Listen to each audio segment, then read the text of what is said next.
Halo semuanya, selamat datang di channel YouTube saya, Info tentang Diabetes. Di video kali ini, saya akan membahas tentang tekanan darah tinggi atau hipertensi pada diabetes. Simak penjelasannya berikut ini. Secara sederhana, tekanan darah dapat diartikan sebagai kekuatan atau tenaga desakan aliran darah terhadap dinding pembuluh darah. Diperlukan untuk mendorong aliran darah ke seluruh tubuh. Tekanan tersebut ditimbulkan karena berdenyutnya jantung dan mengalirnya darah dalam pembuluh darah. Setiap kali jantung berdenyut, tekanan di dalam pembuluh darah meningkat. Sebaliknya, setiap kali jantung rileks di antara dua denyutan, tekanan dalam pembuluh darah menurun. Tekanan tertinggi yang terjadi selama jantung menguncup memompa darah disebut tekanan darah sistolik. Sedangkan tekanan darah yang terendah di antara denyutan jantung disebut tekanan darah diastolik. Tekanan darah dapat berubah-ubah dari waktu ke waktu, dipengaruhi gerak badan, rasa takut, cemas dan khawatir, posisi badan, rasa sakit atau nyeri, dan zat-zat tertentu misalnya obat, rokok, dan lain-lain. Meskipun pengertian tekanan darah tampaknya sederhana, tetapi pengaturannya oleh tubuh kita ternyata rumit. Sinyal-sinyal syaraf dan berbagai hormon saling mempengaruhi supaya tekanan darah tetap dalam batas-batas normal. Alat pengukur tekanan darah merupakan satu-satunya alat yang dapat mengukur seberapa tingginya tekanan darah secara tepat.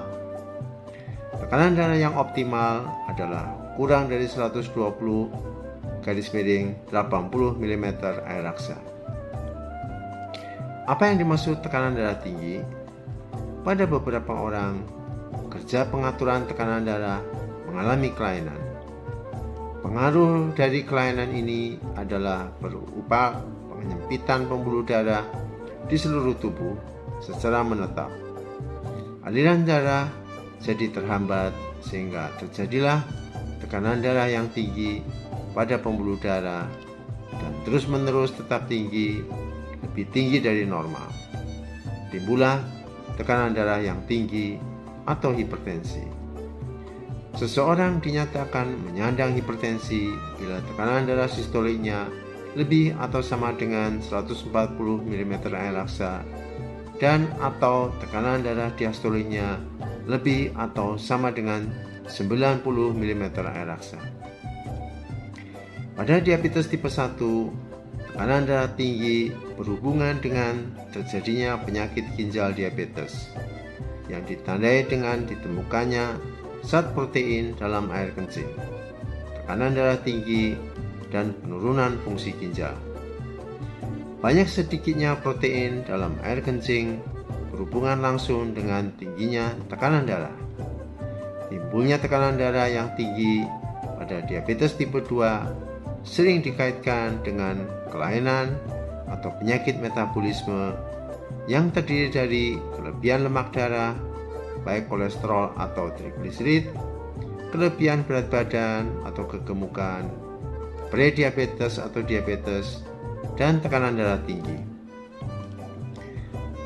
Sudah banyak hasil penelitian para pakar yang menunjukkan bahwa terdapat risiko yang tinggi untuk terjadinya penyakit ginjal, jantung, dan pembuluh darah pada diabetes tipe 1 dan 2.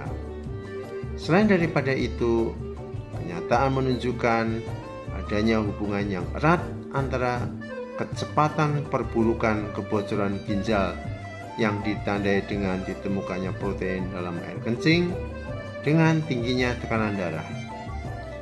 Peningkatan kadar gula dan lemak darah merupakan faktor risiko terjadinya komplikasi kerusakan pembuluh darah pada diabetes berupa pengapuran pembuluh darah. Dengan adanya tekanan darah tinggi, maka risiko terjadinya kerusakan pembuluh darah semakin bertambah besar sehingga terjadilah kerusakan-kerusakan pada retina mata, syaraf, dan ginjal. Kerusakan pembuluh darah pada ginjal diabetesi merupakan salah satu penyebab gagal ginjal tahap akhir.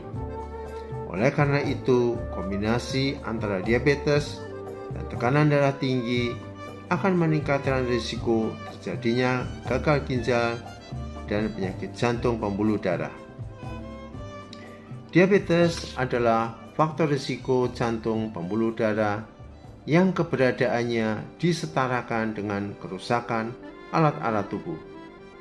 Tekanan darah tinggi pada diabetes dimasukkan dalam kelompok risiko tinggi, sehingga perlu mendapat terapi dengan obat antihipertensi lebih awal, walaupun derajat tekanan darah tingginya masih tingkat 1, yaitu tekanan darah sistoliknya 140 sampai 159 dan atau tekanan diastoliknya 90 sampai 99 mm air raksa. Target penurunan tekanan darah tinggi pada diabetes yang belum ada masalah dengan ginjalnya adalah kurang dari 130/80 mm air raksa, dan yang sudah ada masalah dengan ginjalnya adalah kurang dari 125/75 mm air raksa. Hampir semua obat antihipertensi atau obat yang berkhasiat menurunkan tekanan darah tinggi dapat dipergunakan untuk diabetes yang bertekanan darah tinggi. Obat antihipertensi golongan ACE inhibitors direkomendasikan sebagai pilihan pertama karena di samping dapat menurunkan tekanan darah, juga memperlambat proses kebocoran ginjal menjadi gagal ginjal. Efek samping batuk sering dikeluhkan pada pemakaian obat tersebut. Kadang-kadang diperlukan kombinasi penggunaan 2 atau bahkan lebih obat antihipertensi untuk mencapai target penurunan tekanan darah tinggi. Di samping penggunaan obat antihipertensi, pengendalian tanpa obat hendaknya dilaksanakan secara terus-menerus sebagai bagian dari pola hidup sehari-hari, yaitu jaga berat badan Anda, kurangi konsumsi garam dan makanan yang asin, lakukanlah gerak badan yang teratur dan memadai, belajarlah menaklukkan stres, stop dan hindari merokok, kurangi minuman keras, hati-hati menggunakan obat yang dapat menaikkan tekanan darah. Bagaimana? Tentu Anda sekarang sudah paham tentang hipertensi pada diabetes. Untuk yang sudah menonton video ini, bolehlah like, share, dan subscribe channel kita ini. Tunggu video selanjutnya dan terima kasih.